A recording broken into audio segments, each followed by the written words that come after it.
ஹாய்ங்க, எல்லோரும் எப்படி இருக்கீங்க? இந்த வீடியோ பார்த்துட்ருக்க லேடிஸ் எல்லாருக்கும் என்னோட மகளிர் தின நல்வாழ்த்துக்கள். ஒரு 7-8 வருஷத்துக்கு முன்னாடி எனக்கு ப்ராப்பராக பேக்கிங் கற்றுக்கணும் அப்படின்னு ஆசை. ஆனால் அந்த டைமில் என்கிட்ட அவனோ குக்கிங் ரேஞ்சோ இல்லை.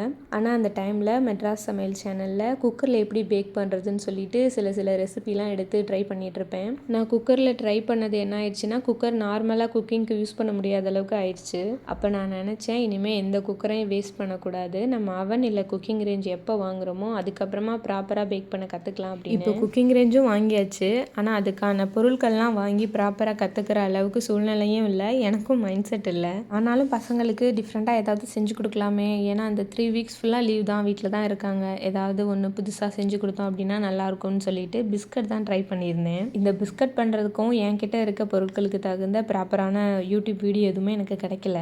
அப்புறம் என்ன பண்ணேன்னா, ஜெமினி ஏஐயில் என்கிட்ட இந்த பொருட்கள்லாம் இருக்குது, எனக்கு ஒரு பிஸ்கட் ரெசிபி சொல்லுன்னு சொல்லிட்டு கேட்டிருந்தேன். அதில் ப்ராப்பராக ஒரு ரெசிபியும் என்னென்ன ஸ்டெப்பெல்லாம் பண்ணணும் அடுத்தடுத்து அப்படின்னு சொல்லிட்டு வந்திருந்துச்சு. நானும் ட்ரை பண்ணி தான் பார்ப்போமே அப்படின்னு சொல்லிட்டு பண்ணி பார்த்தேன். வேஸ்ட் ஆஃப் டைம்னு சொல்ல முடியாது, ரொம்ப சூப்பர்னு சொல்ல முடியாது, ஆனால் நல்லா வந்திருந்துச்சு. ஏம்மா இங்கே நாட்டில் என்ன நடந்துகிட்ருக்கு, நீ புதுசாக ரெசிபி ட்ரை பண்ணுறது ரொம்ப முக்கியமானு கேட்டுறாதீங்க, வேறு வழி தெரில.